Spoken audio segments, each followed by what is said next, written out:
1 year alone, more than 2,000 communist agents were caught in West Germany.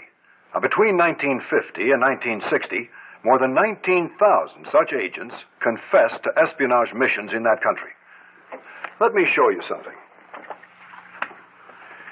This is the headquarters of MFS, the East German Ministry for State Security, located in East Berlin.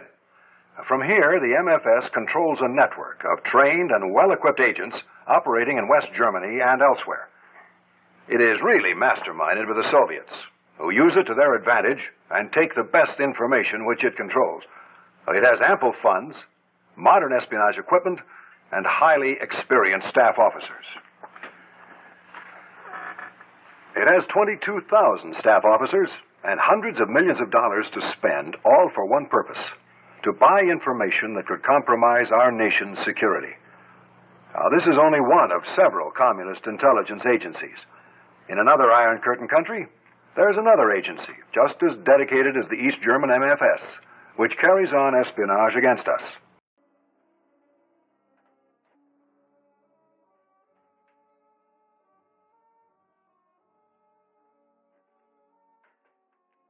These cases have been taken from the files of the Army Intelligence Corps, the Office of Special Investigation, U.S. Air Force, and the Office of Naval Intelligence. Today, we're going to show you 3 cases of attempted espionage by agents of the Sino-Soviet intelligence system. Now, for security reasons, certain names and locations have been altered. But essentially, these things happen. They're typical case histories. As these cases unfold, you'll recognize the way a Sino or Soviet agent operates, both in finding someone vulnerable to subversion, as well as in their technique of ensnaring him, then applying pressure to get him to play ball. We show you these cases so you'll be on your guard. Today, all over the world, there are thousands of Sino-Soviet intelligence agents with money to burn, looking for unsuspecting targets for exploitation among members of our forces. There may be someone right now taking your measure, probing for a vulnerable area, whether it be loneliness, indebtedness, desire for sex, easy money, or the sporting life. In fact, everyone in uniform could be a target of opportunity for exploitation if he is vulnerable. Profit from these cases. Learn how to recognize the approach of an enemy agent, and, if ever approached, what to do. Remember, these things happened. They may never happen to you. Then again, they may. First, the case of Nick Macrados.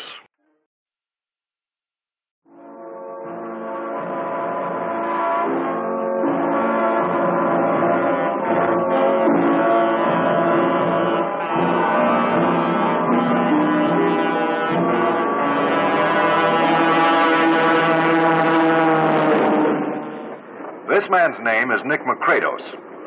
Destination, Munich. Occupation, freelance journalist, door-to-door salesman, jack of all trades, with no particular skill in any. But in Vienna, his last stop in a search of fortune, Macrados made a contact that promises to open for him a whole new career.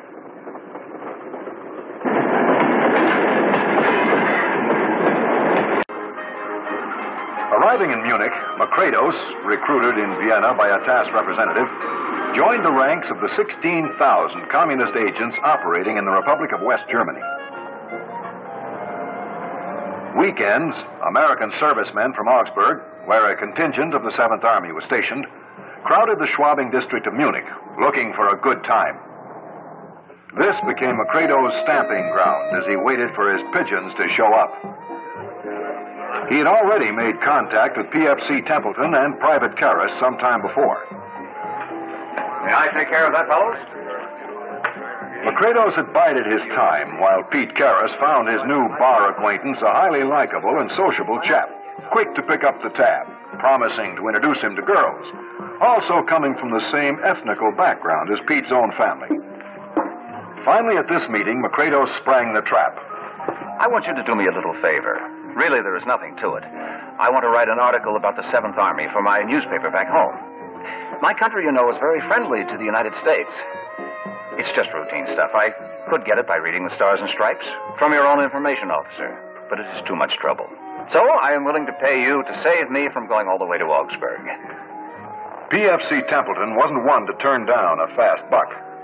A loan shark in his barracks, because his partner had suddenly pulled out, he was head over heels in debt. How much? Well, how much would you say? 200 marks.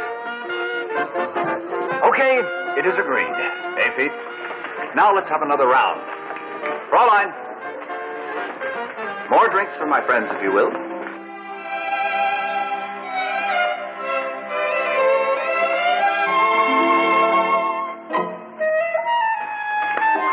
Fine, Pete.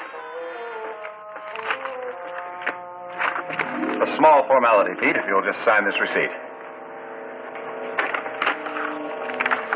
It just says for services rendered. We know what it is for. Come, Pete, the girls are waiting.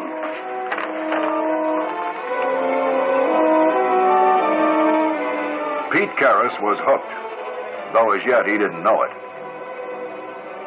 In the next few weeks, for payment received, the two servicemen delivered to their benefactor several other apparently harmless items of information, including a classified training manual. But McCrados had bigger fish to fry. Roland!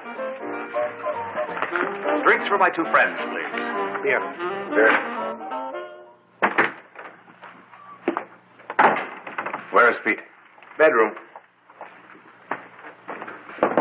Pete? Why don't you leave us alone? Pete, her house.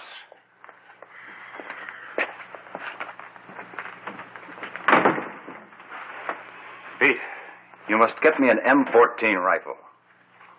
You must be off your rocker. I have just come from a friend. He has a great admiration for this gun. He is willing to pay high. You must be putting me on. McCrados. How high? 2,000 marks. Can you arrange? Why would McCrados pay $500 for a rifle he could buy for 1/5 of that amount? But if Templeton had one principle, it was never look a gift horse in the mouth. We'll arrange. Temp! Good. I'll tell my friend. Let me know when you can deliver, Private. You know where to find me. I don't like it. I don't like it at all. We're both in too deep to renege now. In a way, the private was right, for McCrados had been careful to get his signature to the last receipt. But Kratos is a good egg. He won't get us into trouble. As long as he keeps shelling out the dough, I say here's to McCrados.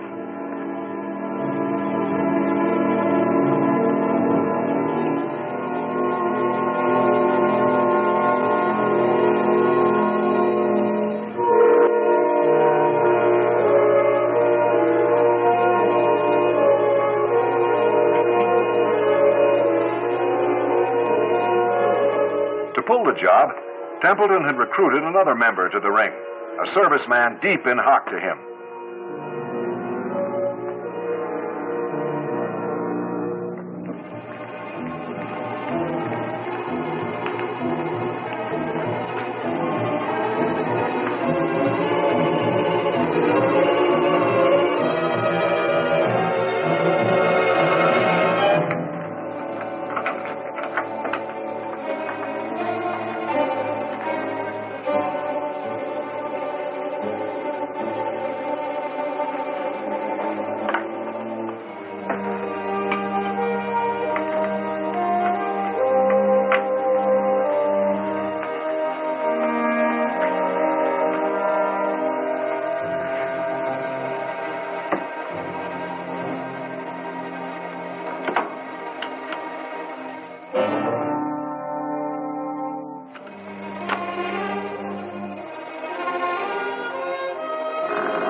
next few months, there were other mysterious losses from an arms room of Company B.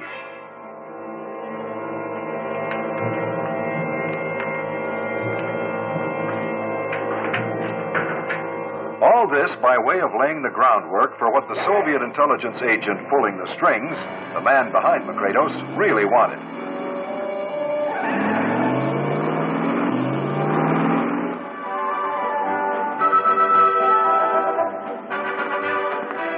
Herr Makredos, the gates.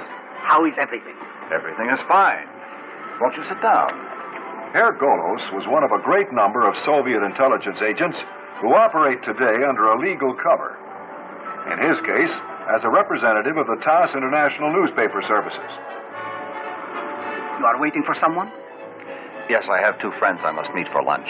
Then I wouldn't keep you. In fact, I have a luncheon appointment myself. Guten Tag, Herr Makredos.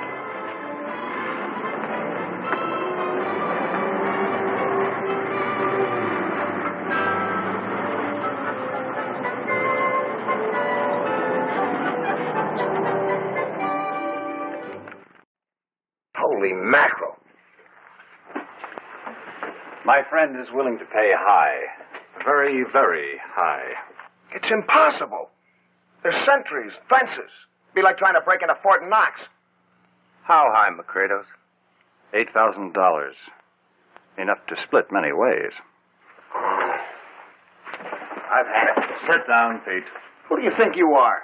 Never mind that. You'd better sit down.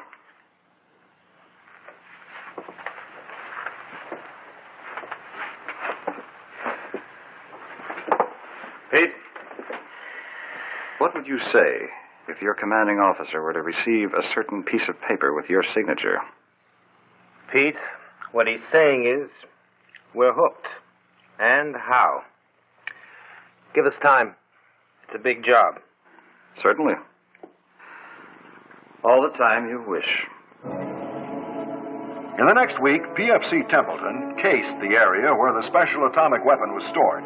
He also managed to strike up a friendship with one of the sentries. Meanwhile, Pete Karras was having some second thoughts. If he wasn't yet aware of his betrayal of his buddies, his family, and his country, he at least knew he'd got his neck in a noose that was drawing ever more tight. You're not cutting out, Karras. You're in this all the way. You try any monkey shine, Sonny, and I swear 'em. However, by the time Templeton had things well in hand, the plot had been reported by Karras to his CO. The grab was made the day Makredos appeared at Helga's apartment to make a down payment on the deal. When the servicemen were later court-martialed, because of his last-minute confession, Karras was to receive a lighter sentence than the others. On the other hand, Templeton, along with a dishonorable discharge and loss of all benefits, received 10 years at hard labor, plus a stigma he would bear the rest of his life. As for Makredos, he was to be tried under the espionage laws of the Federated Republic of West Germany. Today, it is common knowledge that Soviet espionage agents are operating everywhere. Even the Soviet tourist may have an intelligence assignment. In addition, thousands of nationals of other countries are in the employ of this system. Remember, we cannot be too alert, for no one in uniform, sailor, soldier, airman, or marine, is immune to an approach by a member of this worldwide network. But each of us is responsible for safeguarding the security of our military forces. And so we repeat, if you are ever approached to perform even a seemingly harmless service having to do with your military duties, or know of another serviceman being involved in such an approach, report it at once to your CO or nearest security officer, so that our counterintelligence forces may cope with this threat. Whatever you say will be held in strict confidence. By doing so, you'll be fulfilling service regulations. You'll be performing a patriotic service to your country. And you will be helping to keep information vital to the strength of our armed forces and our nation secure from penetration.